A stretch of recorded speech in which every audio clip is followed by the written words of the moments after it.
चलिए पहले एक क्वेश्चन का आंसर देते जाएंगे सभी लोग। What do you mean by periodicity? Quickly Rupakshi, what is periodicity? जल्दी बोलो बेटे, पीरियोडिसिटी क्या होती है? रूपाक्षी, व्हाट इज पीरियोडिसिटी बेटे? जल्दी से बताओ without wasting time. Property of elements है ना, to repeat its properties after a fix interval of time, उसको हम लोग क्या बोलते हैं? पीरियोडिसिटी। मतलब पीरियोडिसिटी वर्ड आया कहाँ से है? पीरियोडिसिटी वर्ड आया जब कोई भी प्रॉपर्टी अपने आप को एक फिक्स इंटरवल ऑफ टाइम के बाद रिपीट कर रही होती है। इस फिनोमिना को हम लोग क्या बोलते हैं? पीरियोडिसिटी। जैसे एग्जांपल के तौर पे मैंने बताया था आपको, जैसे हमारा डे एंड नाइट होता है, तो डे फिर नाइट फिर अगेन डे फिर नाइट, तो ये कैसी मूवमेंट है? ये एक पीरियोडिक मूवमेंट है। तो एक पर्टिकुलर टाइम इंटरवल के बाद जब कोई भी फिनोमिना अपने आप को रिपीट करता है तो हम कहते हैं कि फिनोमिना कैसा है? वो फिनोमिना पीरियोडिक है। Am I clear to all? जल्दी से हैंड रेस Yes, sir. बताना है आप लोगों ने, हाँ या ना। ठीक है, हैंड रेस करेंगे मेरे को क्लियर हो जाएगा। गुड। कनिष्क, लक्ष्य, लक्ष्य रुद्राक्ष का रहेगा, उसको बोल ज्वाइन करेगा जल्दी से। बोल दो। यस सर, क्या हुआ? समझ आ गया आपको? यस सर, आ गया। ठीक है। अच्छा, अब आता है हमारा अलग अलग टाइम पे अलग अलग साइंटिस्ट हुए जिन्होंने पीरियोडिक क्लासिफिकेशन करने की कोशिश की। तनिष्क पहले मेरे क्वेश्चन का जवाब दो। तनिष्क आप बताना, Yes, sir. पीरियोडिसिटी के बेनिफिट्स क्या होते हैं? पीरियोडिक क्लासिफिकेशन के बेनिफिट क्या है?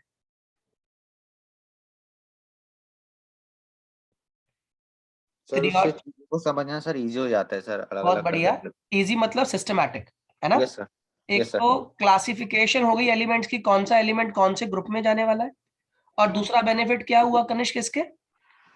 पहला बेनिफिट क्या हुआ? पहला तो ये हो गया कि क्लासिफिकेशन इजी हो गई। क्या इजी हो गई? क्लासिफिकेशन इजी हो गई। और जब क्लासिफिकेशन हो जाती है तो एलिमेंट्स की प्रॉपर्टी स्टडी करना इजी हो जाता है ना, हाँ या ना? तो स्टडी Yes, कैसी sir. हो गई? सिस्टमैटिक हो गई। स्टडी कैसी हो गई आपकी? सिस्टमैटिक। क्या मेरी बात समझ आ रही है, हाँ या ना? Yes, sir. Clear to all? Study systematic हो गई और क्लासिफिकेशन इजी हो गई। चलिए मेरे क्वेश्चन का जवाब दीजिए। सबसे पहला जो साइंटिस्ट था वो था डॉबनेयर। सभी को आता है ये डॉबनेयर का क्लासिफिकेशन? डॉबनेयर ने क्या कहा था? जल्दी बोलते जाओ। उसने तीन तीन एलिमेंट्स की ट्रायड्स बनाई थी, जैसे लिथियम सोडियम पोटेशियम, जैसे क्लोरीन ब्रोमीन आयोडीन, जैसे आयरन कोबाल्ट निकल, जैसे कैल्शियम स्ट्रोंशियम बेरियम। एनसीईआरटी में तीन ही लिखी हुई हैं, ठीक है? तो उसने क्या किया, ऐसे तीन तीन एलिमेंट्स के ग्रुप बनाए और क्या फाइंड आउट किया कि पहले वाले का एटॉमिक मास और तीसरे वाले का एटॉमिक मास ये 7 हो गया, और ये क्या हो गया पोटेशियम 39। इनके एटॉमिक मासेस का जब एवरेज निकाला गया तो 7 + 39 इज 46 अपॉन 2 किया गया, तो जो एटॉमिक मास निकल के आ गया वो बीच वाले के एटॉमिक मास के बराबर था। क्या मेरी बात समझ आ रही है? फिर से रिपीट करिए। क्या किया डॉबनेयर ने? ही गेव ट्रायड्स, और क्या फाइंड आउट किया ट्रायड्स में कि पहले वाले का एटॉमिक मास और तीसरे वाले के एटॉमिक मास को उसने जोड़ दिया, और जोड़ने के बाद उसका क्या निकाला? एवरेज निकाला। एवरेज निकालने के बाद क्या निकल के आ रहा है? जो एटॉमिक मास निकल के आ रहा है वो बीच वाले के एटॉमिक मास के बराबर था। इसी को बोलते हैं डॉबनेयर्स ट्रायड। और ये जो क्लासिफिकेशन थी, जो ट्रायड था, ये लॉ इसलिए फेल हुआ। What was the failure? देवेज, क्या फेलियर का रीजन था इसका? सर ये सारे एलिमेंट्स के साथ नहीं वो बना पाया था triads. Very good. He gave only 4 triads, मतलब एनसीईआरटी में तीन ही लिखी हुई हैं। आप ये कह सकते हो he was not able to classify all the elements in form of these triads, इसीलिए वो जो है चला नहीं। और डॉबनर के बाद जो अगला साइंटिस्ट था जिसने ये क्लासिफिकेशन दी, लक्ष्य जानते हो कौन था? न्यूलैंड ऑक्टेव याद है? लक्ष्य, क्या sir? Newlands law of Octave याद है बेटे? सर नाम तो सुना सा लग रहा है, याद नहीं आ रहा बस। सरगम वाला याद करो, क्या था सरगम वाला लॉ? जल्दी बोल। याद नहीं। सारे गामा पाधा नी सा, उसने कहा था जैसे पहले एलिमेंट सा है हाँ सर, आपका। आपने सिखाया था आपने। आप बताओ ना मुझे, अगर मैंने ये नहीं याद अब क्या सिखाया था, पर सिखाया था वाला आपने। सारे गामा पा धा नी सा। अब इसमें क्या हुआ, हमने क्या फाइंड आउट किया कि पहले वाले की प्रॉपर्टी किससे मैच कर रही थी, 8th वाले से मैच कर रही थी, हाँ या ना, यानी प्रॉपर्टी रिपीट कर रही थी आफ्टर एवरी 7 एलिमेंट। प्रॉपर्टी क्या कर रही थी, रिपीट कर रही थी after every 7 elements. Am I clear to all, हाँ या ना? हर्ष, इज इट क्लियर बेटे? ओके तो प्रॉपर्टी कैसे रिपीट कर रही है अपने आप को, आफ्टर एवरी 7 एलिमेंट प्रॉपर्टी अपने आप को रिपीट कर रही है। और फर्स्ट की प्रॉपर्टी 8 से मैच कर रही है, ऐसे सेकंड की प्रॉपर्टी 9 से मैच कर रही है। तो ये वाला कंसेप्ट हमारा लगातार इस्तेमाल होता रहा। इसकी एक लिमिटेशन बताओ, क्या लिमिटेशन थी इसकी, जल्दी बोलो, इसकी लिमिटेशन क्या थी?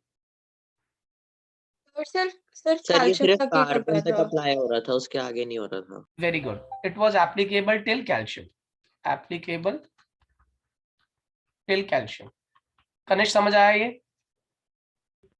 Yes sir. ठीक है, it was applicable till calcium. और अच्छी बात क्या थी इसके अंदर, ये कैल्शियम तक एप्लीकेबल होने के साथ साथ दूसरी जो बात इसने कही, जो खराब, एक्चुअली अच्छी क्या खराब बात थी, उसने कहा he told there are only 56 elements और डिस्कवर नहीं होंगे। पता है ना ये बात सभी को? जल्दी बोलो। Yes sir. ठीक है, उसके आगे की बात सुनो। ये हो गया हमारा applicable till calcium, he told only 56 element. और he placed few elements, like कौन कौन से फ्यू एलिमेंट्स थे, like iron, cobalt, nickel, at one place, एक ही जगह पे तीनों को प्लेस कर दिया, जो कि अपने आप में गलत बात थी। क्या मेरी बात समझ आ रही है? जल्दी बताइए। Yes sir. ओके, अब न्यूलैंड की एडवांटेज बताओ, what is the advantage of Newlands law of Octave? जल्दी से बोल दो बेटा, हम लोग उसमें टाइम वेस्ट नहीं करेंगे। न्यूलैंड के लॉ ऑफ ऑक्टेव का बेनिफिट क्या था? क्या न्यूलैंड ने डॉबनेयर ट्रायड को अपने क्लासिफिकेशन में जगह दी थी? यस। न्यूलैंड ने डॉबनेयर को जगह दी थी, डॉबनेयर क्लासिफिकेशन को जगह दी थी। ठीक है, अगला आता है मेंडलीव क्लासिफिकेशन, याद है नहीं?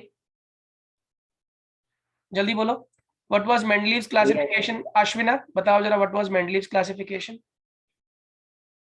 वह उसने अपने पीरियोडिक टेबल में सारे एलिमेंट्स को एटॉमिक मासेस के इंक्रीजिंग ऑर्डर्स में रखा था। क्या होता है मेंडलीव क्लासिफिकेशन के हिसाब से? उसने सबसे पहला साइंटिस्ट यही था जिसने सिस्टमैटिक अरेंजमेंट करी। क्या करी? Systematic arrangement. और क्या सिस्टमैटिक अरेंजमेंट किया? उसने ग्रुप्स और पीरियड्स वाला कंसेप्ट दिया। ग्रुप्स को उसने कॉलम्स बोला था उस टाइम पे, कॉलम्स और पीरियड्स को उसने उस टाइम पे रोज कहा था। उसने टोटल 8 ग्रुप्स दिए, यानी कि 8 कॉलम्स दिए, और कितनी रोज दी? 7 रोज दी। ठीक है, पहला एलिमेंट था, पहला क्लासिफिकेशन था जिसके हिसाब से एलिमेंट्स को हमने सिस्टमैटिकली अरेंज किया था। कैसे? उसने इस तरीके से ग्रुप्स एंड पीरियड्स बनाए थे। ठीक है, जिनको और सिस्टमैटिक पढ़ना हो ना, पिछली वीडियो देख लेना। तो यहाँ पे हाइड्रोजन, हीलियम, ऐसे इसने क्लासिफाई किया और बहुत अच्छे अच्छे काम किए इसने। इसके अच्छे कामों में पहला काम ये था कि इसने कहा कि अब तक 63 एलिमेंट्स डिस्कवर हो चुके हैं। कितने एलिमेंट्स? 63 एलिमेंट्स आर देयर, और इसके साथ साथ more would be discovered in coming future, आने वाले भविष्य में और एलिमेंट्स डिस्कवर होंगे। याद रहेगा? जल्दी बोलिए, हाँ या ना? Yes sir. ठीक है, अब इसके बाद आता है अगली बात, इसने he left spaces for elements not yet discovered. इसने स्पेस छोड़ दी for elements not yet discovered, और उनको नाम दिया इसने, and he named them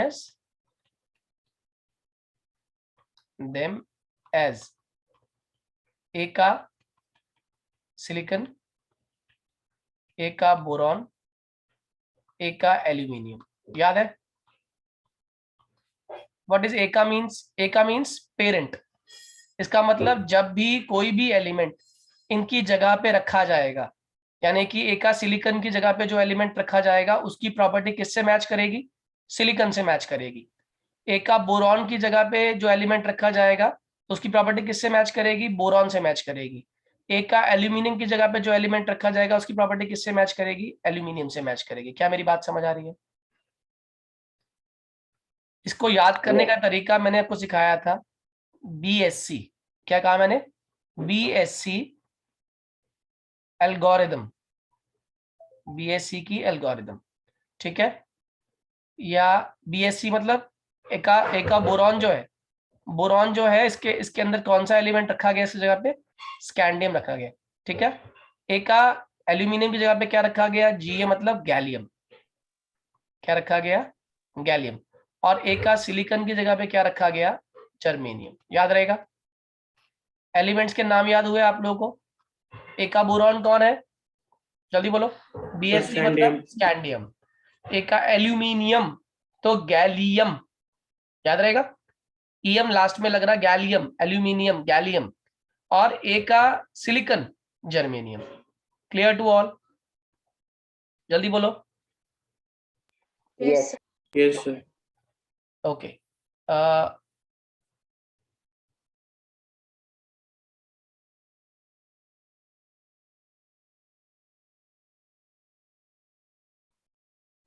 okay, अब आगे सुनिएगा। इसकी क्लासिफिकेशन में कुछ अच्छे काम और भी थे। बताओ जरा एक बार तनिष्क, क्या अच्छा काम था? और इसने क्या बताया था हमें? इसने हमें he explained how formation of oxides and hydrides takes place. हाँ या ना? Yes, sir. He explain formation of oxides and hydrides. कैसे बताया इसने? ऑक्साइड्स और हाइड्राइड्स की फॉर्मेशन कैसे बताई? जल्दी बताओ। और सर उसने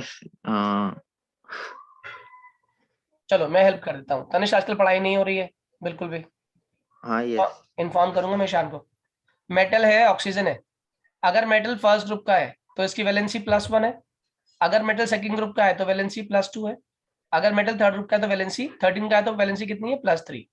और ऑक्सीजन की वैलेंसी फिक्स है, -2। तो आप मुझे बताओ, क्रिस क्रॉस कर सकते हो? बताओ Yes, sir. कंपाउंड क्या बनने वाला है? M2O। M2 इस केस में ऑक्सीजन की वैलेंसी -2। बताओ फॉर्मूला क्या बनेगा? M2O2, या कह दें हम उसको सिंपली MO। अब यहाँ पे क्या हो गया? M की वैलेंसी +3, ऑक्सीजन की -2, फॉर्मूला क्या बनेगा? M2O3। क्या मेरी बात समझ आ रही है? सेम कहानी, मेटल अगर फर्स्ट ग्रुप का है तो +1, सेकंड का है तो +2, 13 का है तो +3। हाइड्रोजन की वैलेंसी क्या होती है? -1 -1 -1। बताओ फॉर्मूला क्या बनेगा? M1H1। इसका फॉर्मूला M1H2। इसका फॉर्मूला M1H3। तो इसने हाइड्राइड्स और ऑक्साइड्स की फॉर्मेशन को पूरी तरीके से एक्सप्लेन कर दिया। क्या मेरी बात क्लियर है सभी बच्चों को? Please raise your hand, quickly raise your hand.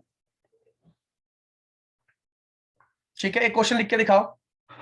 What is the formula, what is the formula of, what is the formula of oxide and hydride found by calcium?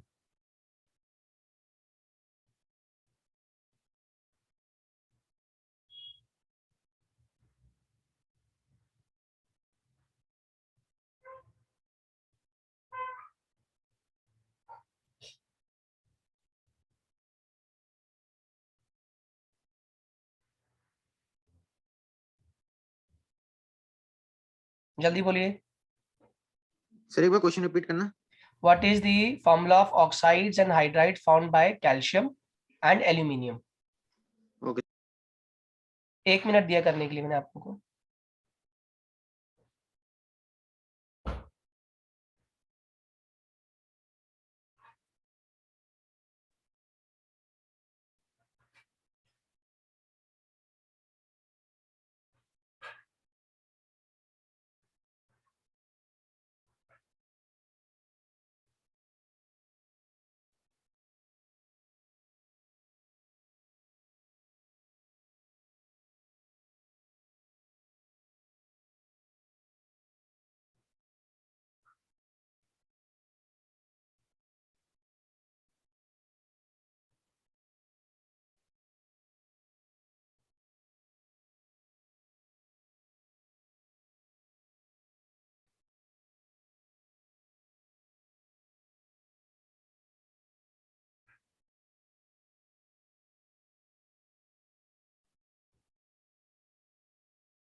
हो गया बच्चों?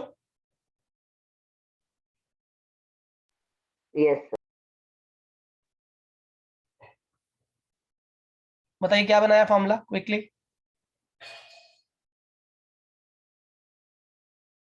क्या बनाया बच्चों फॉर्मूला? एल्यूमिनियम वाला क्या बनाया? एल्यूमिनियम ऑक्साइड का A2O3 एंड एल्यूमिनियम हाइड्राइड का AH3। बिल्कुल सही है। क्या मेरी बात समझ आ रही है? हाँ sir.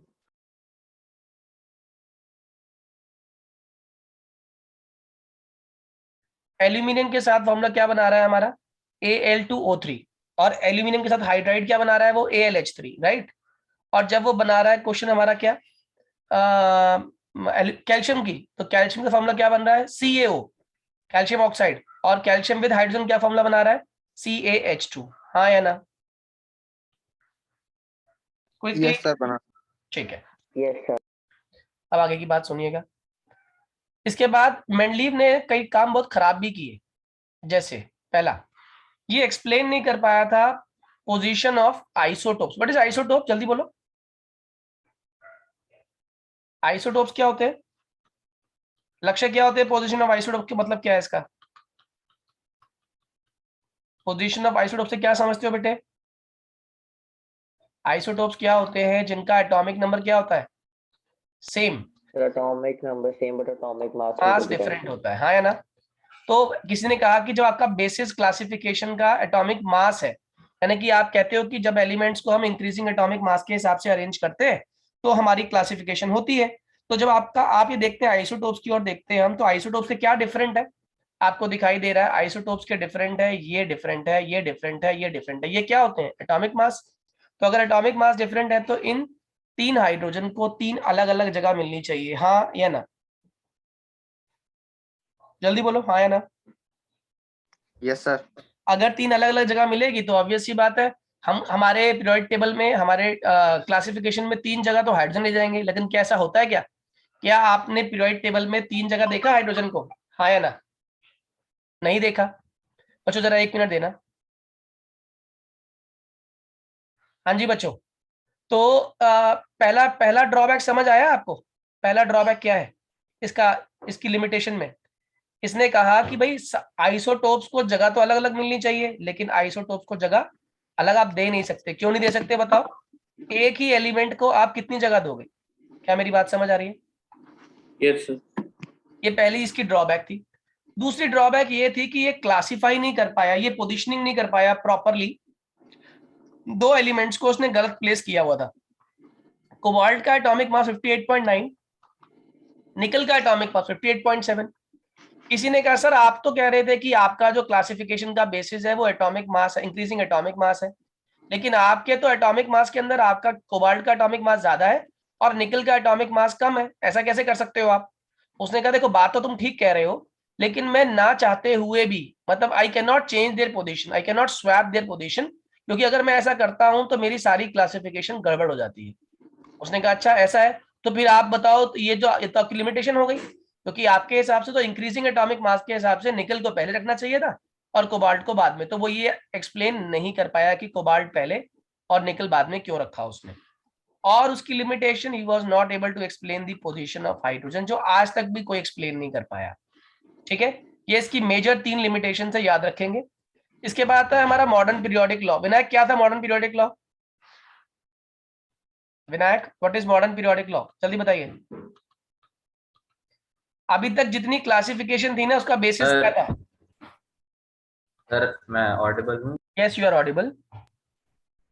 Sir modern periodic law कहता है कि जो फिजिकल और केमिकल प्रॉपर्टीज होती हैं एलिमेंट्स की, वो फंक्शन होती है उनके एटॉमिक नंबर की। कुछ बहुत ऐसी बढ़िया, मतलब बहुत ऐसी बढ़िया, है ना? बिल्कुल सही है। Physical and chemical properties of elements are the periodic function, periodic मतलब repetitive value, are the periodic function of their atomic mass, sorry number, mass तो जितने बाकी सारी क्लासिफिकेशन थी ना, they were based on atomic mass, मगर यही ऐसी क्लासिफिकेशन थी जो किस पर बेस्ड थी? एटॉमिक नंबर पे। क्या मेरी बात समझ आ रही है? Yes, sir. सबको समझ आ गया? Yes sir sir. आगे पढ़ना। ठीक है। मॉडर्न पीरियोडिक लॉ के साथ साथ मॉडर्न पीरियोडिक टेबल बना। और क्या था मॉडर्न पीरियोडिक टेबल, ये समझ लीजिए। मॉडर्न पीरियोडिक टेबल के अंदर कितने ग्रुप्स और कितने कॉलम्स बने, पहले तो ये याद कर लेना। उसने कहा 18 ग्रुप्स हैं। कितने ग्रुप्स हैं? 18 ग्रुप्स। ग्रुप्स मतलब कॉलम्स, ठीक है। और कितनी रोज हैं? 7 रोज हैं, जिसको हम लोग क्या बोलते हैं? पीरियड्स बोलते हैं। क्या मेरी बात समझ आ रही है? हाँ या ना? Yes sir. 18 ग्रुप में नोबल गैसेस को जगह मिल गई आसानी से। रोज में सारे के सारे एलिमेंट्स, जिसको हम लोग पीरियड्स कहते हैं, ये हॉरिजॉन्टली ड्रॉ करते हैं इसको हम लोग। और इसको हम लोग कैसे ड्रॉ करते हैं? वर्टिकली ड्रॉ करते हैं। कैसे ड्रॉ करते हैं? वर्टिकली। अब इसकी आगे की कहानी समझना। यहाँ पे जैसे ही इसने कहा एटॉमिक नंबर, तो कोबाल्ट और निकल वाली जो प्रॉब्लम थी सॉल्व हो गई। क्यों? क्योंकि कोबाल्ट का एटॉमिक नंबर कितना होता है? 27। और निकल का एटॉमिक नंबर कितना होता है? 28। They are arranged properly. दूसरी बात, आइसोटोप्स की बात कर रहे थे, 1h1, 1h2, 1h3। इन सबके एटॉमिक मास डिफरेंट है, मगर क्या सेम है? एटॉमिक नंबर सेम है। अगर एटॉमिक नंबर सेम है तो जगह अलग से नहीं मिलेगी। No different place. क्या मेरी बात समझ आ रही है? हाँ या ना? इसकी इस पूरे क्लासिफिकेशन की एक ही लिमिटेशन है, और वो लिमिटेशन है पोजीशन ऑफ हाइड्रोजन। और क्या है पोजीशन ऑफ हाइड्रोजन? दिक्कत क्या आ रही है?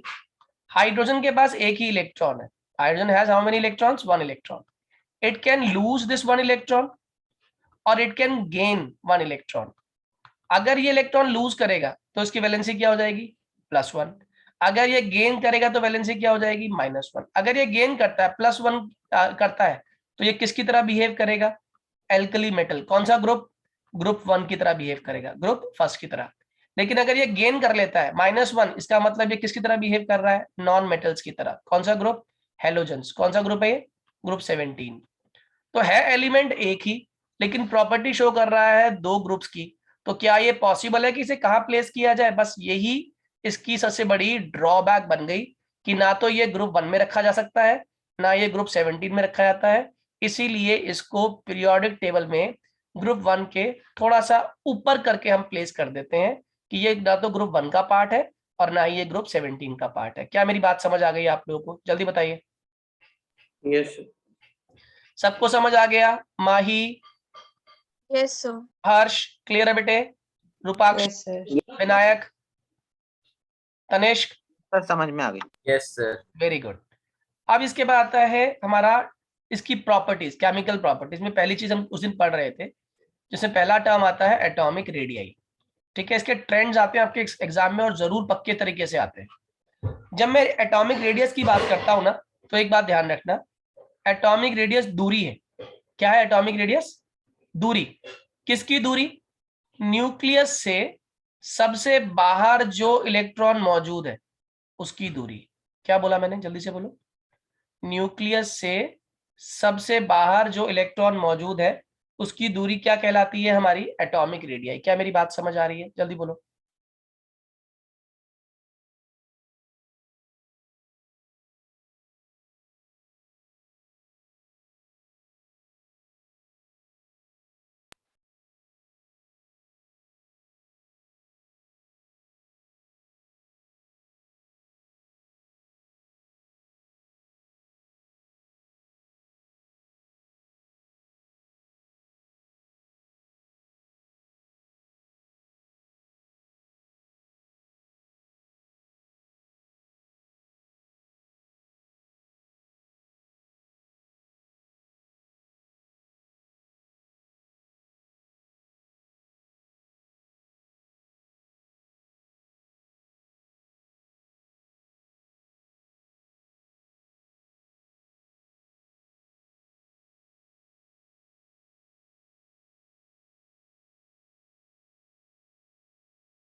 हाँ जी, बात समझ आ रही है एटॉमिक रेडियाई वाली सभी लोगों को? क्या होता है एटॉमिक रेडियाई? एक और बार एक्सप्लेन कर दीजिए। दूरी। कितनी दूरी? कहां से? न्यूक्लियस से आउटर मोस्ट शेल तक की दूरी को हम लोग क्या बोलते हैं? एटॉमिक रेडियाई बोलते हैं। याद रहेगा? Yes sir. अब अगर डाउन द ग्रुप हम जाते हैं, यानी कि नीचे की तरफ आते हैं, जब आप नीचे आ रहे हो ऐसे, ठीक है, ऐसे आप नीचे की तरफ आ रहे हो, तो जैसे ही आप नीचे आते हो क्या नोटिस करते हो, आपके लगातार क्या चेंज हो रहे हैं, पीरियड चेंज हो रहे हैं। ये बहुत इंपॉर्टेंट सिखा रहा हूं आपको, ध्यान समझना। ये है फर्स्ट पीरियड यानी कि फर्स्ट शेल, ये है सेकंड पीरियड यानी कि जितने भी एलिमेंट्स इस पीरियड में होंगे ना सबके पास 2 शेल होंगे। ये है थर्ड पीरियड, इसमें जितने भी एलिमेंट्स हैं सबके पास कितने कितने शेल्स होंगे, 3 शेल होंगे, याद रहेगा। इसके बाद है हमारा फोर्थ शेल, ये क्या होता है, इसमें जितने भी एलिमेंट्स हैं सबके पास कितने कितने शेल होंगे, 4 शेल होंगे। क्या मेरी बात समझ आ रही है, जल्दी बोलिए। Yes sir. Yes, sir. ठीक है, अगर ये बात समझ आ गई तो आगे देखिएगा। इसमें फर्स्ट सेकंड थर्ड फोर्थ की कहानी हम बात कर रहे थे। जब मैं फर्स्ट शेल में हूं तो ऑब्वियस ही बात है मेरे पास सिर्फ और सिर्फ न्यूक्लियस के बाद एक ही शेल है। जब मैं सेकंड शेल की बात कर रहा हूं तो मेरे पास न्यूक्लियस के बाद कितने शेल है भाई, 2 शेल है। जब मैं थर्ड शेल की बात कर रहा हूं उसका मतलब न्यूक्लियस के बाद कितने शेल्स है मेरे पास, 3 शेल्स है। क्या मेरी बात क्लियर है। जब मैं फोर्थ शेल की बात कर रहा हूं तो मेरे पास कितने शेल हो गए, 4 शेल हो गए, हाँ या ना। Yes sir. अब इलेक्ट्रॉन तो आउटर मोस्ट शेल की बात हो रही है आपकी, outer most shell electron, outer most shell electron, outer most shell electron. बताओ नीचे आते आते आपकी न्यूक्लियस से दूरी क्या हो रही है, सर बढ़ रही है। बहुत बढ़िया। तो न्यूक्लियस से आउटर मोस्ट शेल के इलेक्ट्रॉन तक की दूरी कहलाती है एटॉमिक रेडियस। क्या कहलाती है, एटॉमिक रेडियस। तो आप मेरे क्वेश्चन का जवाब दीजिए, what happens when we move down the group to atomic radii.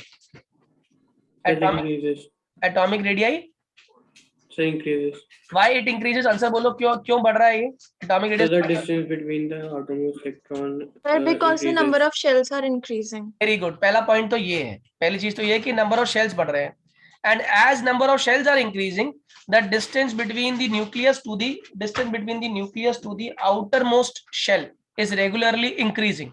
अब मेरे ये अभी आप आंसर लिखोगे अपनी लैंग्वेज में, ठीक है, अभी लिखोगे, पहले मेरे क्वेश्चन का जवाब देते जाओ। बताओ किस केस में न्यूक्लियस ने बाहर वाले इलेक्ट्रॉन को टाइटली पकड़ा हुआ है। सर फर्स्ट वाले में। वेरी गुड, ऐसा क्यों कहा आपने। सर क्योंकि क्लोज है। वेरी गुड, क्योंकि वो क्लोज है। तो इसका मतलब जितना साइज छोटा होगा उतनी फोर्स ऑफ अट्रैक्शन ज्यादा होगी, और जैसे जैसे साइज बढ़ता जाएगा फोर्स ऑफ अट्रैक्शन रिड्यूस होती जाएगी। तो डाउन द ग्रुप अगर मैं पूछूं फोर्स ऑफ अट्रैक्शन बढ़ रही है घट रही है, घट रही है, डिक्रीज हो रही है, तो भी आंसर क्या हो जाएगा, आप लिखेंगे पूरा answer, why atomic radius increases down the group. आप लिखोगे as number of shells are increasing down the group, the distance from the nucleus to the outermost electron is increasing and the force of attraction regularly decreasing, therefore atomic radii increases। 1 minute दिया, answer लिखकर दिखाइए जल्दी, सभी लोग फटाफट लिखिए अपनी copy के अंदर इसका आंसर।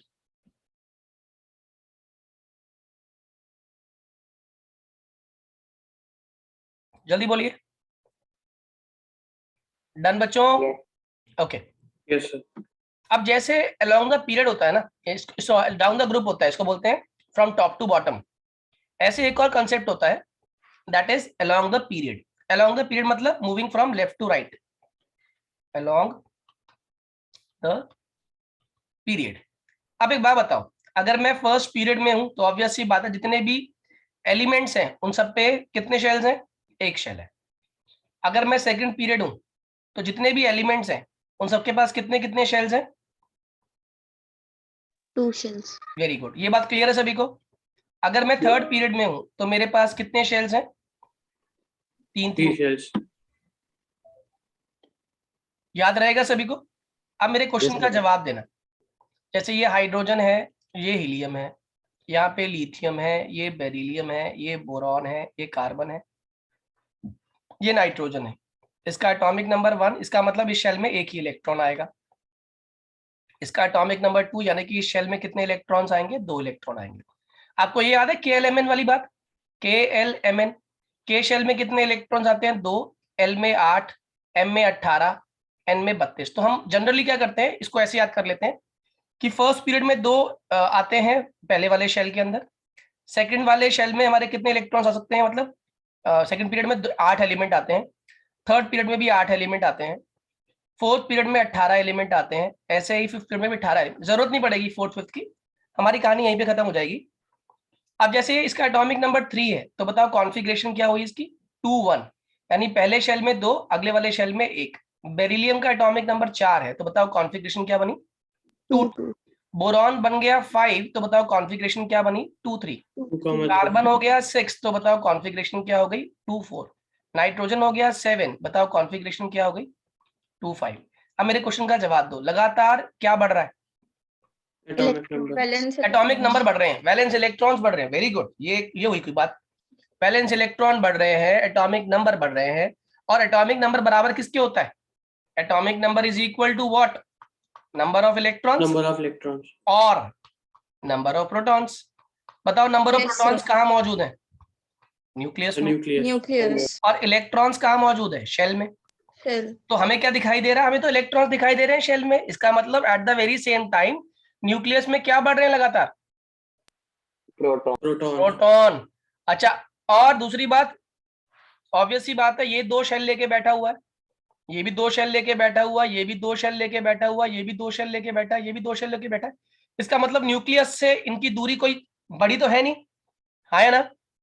No, sir. और न्यूक्लियस क्या लगाता है, कौन सी फोर्स लगाता है, जल्दी बताओ, Force of attraction. Force of attraction. बताओ फोर्स ऑफ अट्रैक्शन के चांसेस बढ़ते जा रहे हैं अलोंग द पीरियड या घटते जा रहे हैं, Sir, बढ़ते जा रहे हैं. बढ़ते जा रहे हैं, जल्दी बोलो। क्योंकि Sir, नंबर ऑफ क्योंकि इलेक्ट्रॉन्स इंक्रीज हो रहे हैं तो नंबर ऑफ प्रोटॉन्स भी इंक्रीज हो रहे हैं। बहुत बढ़िया, प्रोटॉन्स कहाँ बढ़ रहे हैं, न्यूक्लियस में, and they are exerting which force, they are exerting which force, force of attraction. और जितनी फोर्स ऑफ अट्रैक्शन ज्यादा होती है, समझ जाइए उतना साइज क्या हो जाता है, छोटा हो जाता है। आंसर लिखिए जरा अपने आप, एज अलोंग द पीरियड, मैं बोलता हूं एक बार फिर अपने आप लिखिएगा, as along the period number of shell remain same, number of electrons are continuously getting added in the outermost shell, but at the very same time number of protons are being added into the nucleus. Therefore larger force of attraction is exerted by the nucleus on the electrons. nucleus के द्वारा electrons पर ज्यादा force of attraction लगाई जाती है, hence size decreases. क्या मेरी बात समझ आ गई सभी बच्चों को, जल्दी से लिखिए इसका आंसर, 1 मिनट दिया आपको मैंने। सेम टाइम पे क्लास होगी? नहीं, कल शाम को रखेंगे 6 बजे यार, क्योंकि मुझे लगता है कई स्कूल जो थर्सडे का रखेंगे खाली डेट टाइम जो है ये वाला, अदरवाइज फ्राइडे सैटरडे में हम लोग ना शाम को 6 बजे ही कर लेंगे। क्या कल छुट्टी है आप लोग की स्कूल की, आजकल आप स्कूल जा रहे हैं क्या?